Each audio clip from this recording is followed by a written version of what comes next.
माघ श्री कृष्ण उत्पन्ना एकादशी।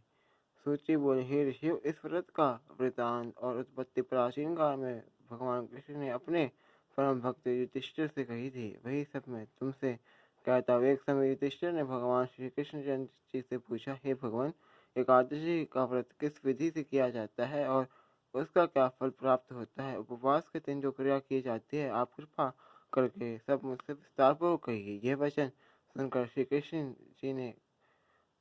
कृष्ण जी कहने लगे कि हे युधिष्ठिर, मैं एकादशी के व्रत का महात्म्य तुमसे कहता हूँ, तुम एकाग्रचित होकर सुनो। सर्वप्रथम हेमंत ऋतु में मार्गशीर्ष कृष्ण एकादशी से इस व्रत को आरंभ करना चाहिए।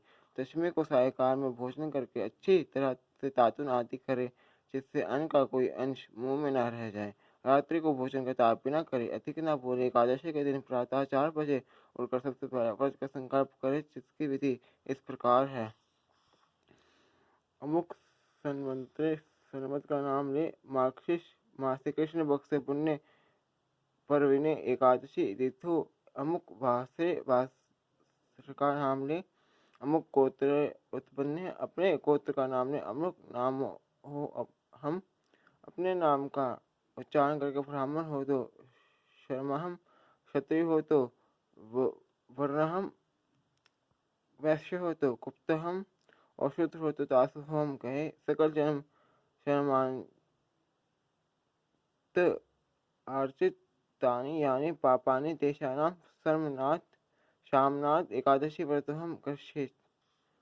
इसके पश्चात शोध आदि से निवृत्त होकर नदी, तालाब, पापड़ी या कुएं पर जाकर मिट्टी आदि लगाकर इस मंत्र को भरता हुआ अश्वक्रांते, रथक्रांते, विष्णुक्रांते, विसंद्रे ऊर्ध्वतापि वरोहन् कृष्णेन सतबाहुना। मृतक के हर में पापम यम हा पूर्व संचितम त्वम हतेन पापेन कच्छामि पराम गतिम।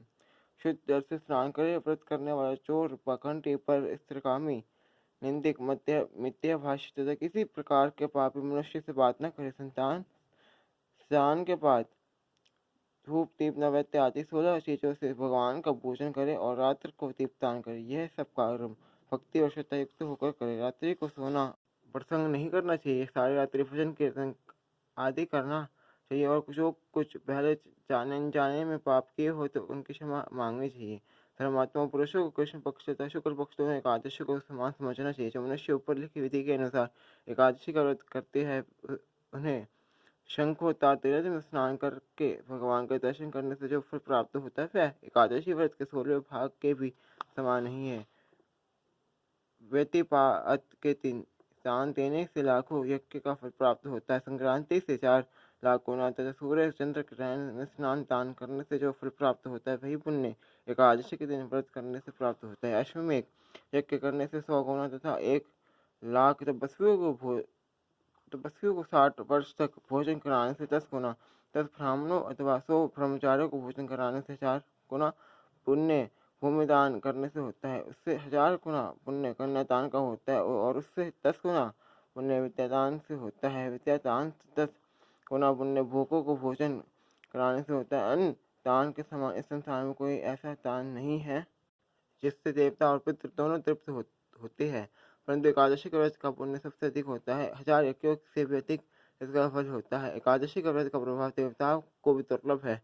रात्रि को भोजन करने वाले को उपवास का आधा फल मिलता है और दिन में एक बार भोजन करने वाले को उसका आधा फल मिलता है, परंतु निर्जल व्रत रखने वाले का महात्म्य तो देवता भी वर्णन नहीं कर सकते। युधिष्ठिर बोले, हे भगवान, आपने हजारों यज्ञ और लाख गोदान को भी एकादशी के व्रत के बराबर नहीं बताया, सो यह तिथि सब तिथियों से उत्तम कैसे हुई, यह आप विस्तारपूर्वक मुझसे कहिए। युधिष्ठिर के वचन सुनकर भगवान कृष्ण जी ने कहा, हे युधिष्ठिर, सतयुग में मूर नाम का एक दैत्य था। वह अत्यंत बलवान और भयानक था। उस प्रचंड दैत्य ने इंद्र, आदित्य, वसु, वायु आदि आदि सब अग्नि आदि सब देवताओं को पराजित करके भगा दिया। तब इंद्र सहित सब देवताओं ने भयभीत होकर शिव जी से अपने दुख का सब कारण तथ्य का वृतांत कहा और बोले, हे कैलाशपति, मूल तथ्य से भयभीत होकर सब देवता मृत्यु लोक में फिर रहे हैं। तब शिव जी बोले, हे देवता, तीनों लोगों के स्वामी, भक्तों के दुखों का नाश करने वाले भगवान विष्णु की शरण में जाओ, वही तुम्हारे दुखों को दूर कर सकते हैं। शिव जी के ऐसे वचन सुनकर इंद्र आदि सब देवता क्षीर सागर में पहुंचे। वहां भगवान को शयन करते हुए देखकर इंद्र हाथ जोड़कर उनकी स्तुति करते हुए बोले, हे देवताओं द्वारा स्तुति करने योग्य प्रभु, आपको बारंबार नमस्कार। देवताओं की रक्षा करने वाले हे मधुसूदन, आपको नमस्कार है। आप हमारी रक्षा करें। सत्य से भयभीत होकर हम सब देवता आपके शरण में आए हैं। आप इस संसार के कर्ता, माता पिता, उत्पत्ति तथा पालन करता और संहार करने वाले हैं। सबको शांति प्रदान करने वाले हैं। आकाश और पाताल भी आप ही हैं। सबके पितामह ब्रह्मा, सूर्य, चंद्र, अग्नि, समग्र होम, आहुति, मंत्र, तंत्र, जप, यजमान, यज्ञ, कर्मकर्ता, भोक्ता भी आप ही है। आप सर्वव्यापक है। आपके सिवा तीनों लोगों में चर तथा अचर कुछ भी नहीं है। हे भगवान, दैत्यों ने हमको चीत कर स्वर्ग से निकाल दिया है और सब देवता इधर उधर भागते फिर रहे। आप उन दैत्यों से हमारी रक्षा करें। इंद्र के ऐसे वचन सुनकर भगवान विष्णु बोले, हे इंद्र, ऐसा मायावी दैत्य कौन है जिसने सब देवताओं को जीत लिया है? उसका क्या नाम है, उसमें कितना बल है और किसके आश्रय है तथा उसका स्थान कहाँ है, यह सब मुझसे विस्तारपूर्वक कहो। भगवान के ऐसे वचन सुनकर इंद्र बोले, हे सर्वव्यापी भगवान, प्राचीन समय में चंद्रावती नगरी में नारीचंग नाम का एक राक्षस था। उसी के महापरिक्रमी और लोक विख्यात मुर नामक पुत्र ने सब देवताओं को स्वर्ग से निकालकर वहां अपना अधिकार कर लिया है। वह इंद्र, अग्नि, वरुण, यम, वायु, ईश, चंद्रमा, नैत्य आदि सब के स्थान पर अधिकार करके और सूर्य बनकर आप ही प्रकाश करता है। वही स्वयं मेघ बना बैठा है और सबसे अजय है। हे अश्विनी निकंदन, उस दुष्ट को मारकर देवताओं को निर्भय बनाइए। इंद्र के ऐसे वचन सुनकर भगवान विष्णु बोले, हे देवताओं, मैं शीघ्र ही तुम्हारे शत्रु का संहार करूंगा। तुम चंद्रावती नगरी में पहुंचाओ। इस प्रकार कहकर भगवान से सब देवताओं ने चंद्रावती नगरी की ओर प्रस्थान किया। उस समय दैत्यपति मूर्त दैत्य सेना सहित युद्ध भूमि में गरज रहा था। उस बलवान असुर के गर्जना सुनकर सब देवता भय के हमारे चारों दिशा में भागने लगे। सब स्वयं भगवान विष्णु रणभूमि में आए तो रहते उनको भी देखकर अनेक प्रकार के अस्त्र तथा आयुध लेकर दौड़े। भगवान ने उनको आते देखकर सर्प के समान अपने पानों से उनके शरीरों को बीन डाला। अनेक दैत्य उनके हाथों से मारे गए। केवल एक मुरही जीवित बचा रहा। वही अविचल भाव से भगवान के साथ युद्ध करता रहा। भगवान जो भी तीक्ष्ण बाण उसके शरीर में मारते, वह उसके लिए पुष्प के समान हो जाते। शरीर के प्रहार शस्त्रों के प्रभाव से उसका शरीर छिन्न भिन्न हो गया, परंतु वह फिर भी युद्ध करता ही रहा। अब वह आपस में मल्लयुद्ध करने लगे और 10,000 वर्ष तक उनका मल्लयुद्ध होता रहा, परंतु वह दैत्य भगवान से पराजित न हुआ। तब भगवान विष्णु युद्ध से थक कर पति का आश्रम चले गए। वहां पर एक हेमावती नाम की सुंदर गुफा थी। उसमें विश्राम करने के लिए वह उनके अंदर प्रवेश कर गए।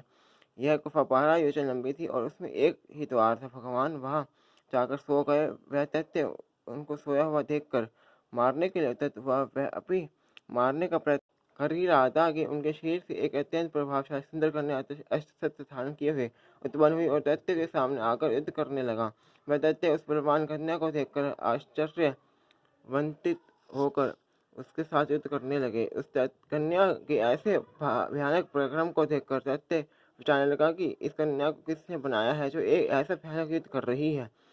वह ऐसा विचार कर ही रहा था कि उस महादेवी ने उस बलवान दैत्य के रथ को चूर चूर कर दिया तथा उसके शत्रु को काट कर टुकड़े टुकड़े कर दिए। जब वह दैत्य महान क्रोध करके मल्ल युद्ध करने लगा, परंतु देवी ने उसको धक्का मारकर मूर्छित कर दिया।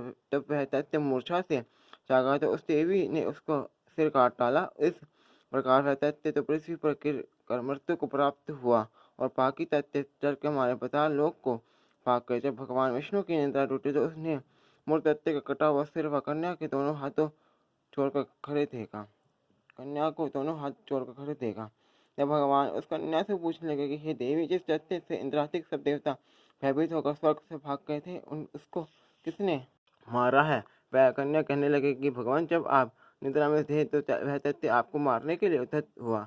उस समय आपकी योग माया द्वारा आपके शरीर से उत्पन्न होकर मैंने इस दैत्य को मार गिराया। यह सुनकर भगवान कहने लगे कि हे देवी, तुमने देवताओं के भय को दूर करके बड़ा भारी कार्य किया है, अतः तुम अपनी इच्छा अनुसार वर मांगो। तब वह देवी बोली, हे भगवान, यदि आप मुझसे वरदान देना ही चाहते हैं तो यह वरदान दीजिए कि जो कोई मेरा व्रत करे उसके सब पाप नष्ट हो जाए और अंत में मोक्ष को प्राप्त होवे। जो इस व्रत का पुण्य है उसका आधा रात्रि को भोजन करने वाले को मिले और जो एक बार भोजन करे उसको भी आधा फल प्राप्त हो। जो मनुष्य भक्तिपूर्वक मेरे व्रत में एक बार भी भोजन ना करे उसको धर्म, धन और मुक्ति प्राप्त हो। भगवान ने कहा, हे कल्याणी, ऐसा ही होगा। मेरे और तुम्हारे भक्त एक ही होंगे और वह अंत में मोक्ष को प्राप्त करके मेरे लोक को जाएंगे। क्योंकि तुम एकादशी को उत्पन्न हुई होता तुम्हारा नाम एकादशी ही होगा। तुम मेरी मुझे सब तीर्थों में प्रिय हो, इस कारण तुम्हारे व्रत का फल सब तीर्थों से भी अधिक फल देने वाला होगा। ऐसा कहकर भगवान अंतर्ध्यान हो गए और प्रभु के वचन उत्तम वचनों को सुनकर एकादशी अत्यंत प्रसन्न हुई। भगवान श्री कृष्ण कहते हैं कि हे युधिष्ठिर, सब तीर्थों के फल से एकादशी का व्रत का फल सर्वश्रेष्ठ। एकादशी का व्रत करने वाले को मैं मोक्ष पद देता हूँ, उसके शत्रु का नाश एवं समस्त विघ्नों का नष्ट करता हूँ। यह मैं तुमको एकादशी की उत्पत्ति का सब वृत्तांत बतलाया। एकादशी पापों को नष्ट करने वाली दासित्व की देने वाली है। सब उत्तम पुरुषों को दोनों पक्ष की एकादशियों को समान ही मानना चाहिए, कोई भेदभाव नहीं समझना चाहिए। जो मनुष्य इस एकादशी का महात्म्य को पढ़ता है तब सुनता है, उसको अश्वमेघ यज्ञ का फल प्राप्त होता है और वह करोड़ों वर्ष तक विष्णु लोक में वास करता है। वह भी उसका पूजन होता है। जो मनुष्य महात्म्य के चौथे भाग को पढ़ता है उसके भी अनेक पाप नष्ट हो जाते हैं। विष्णु धर्म के प्राप्त दूसरा कोई धर्म नहीं है और एकादशी व्रत के समान और कोई दूसरा व्रत नहीं है। इस प्रकार एकादशी का महात्म्य का पहला अध्याय समाप्त हुआ। फलाहार, इसमें गुड़ और बादाम का सागर होता है। कुट्टू के आटे की सामग्री दूध, मेवा और फल भी ले सकते हैं।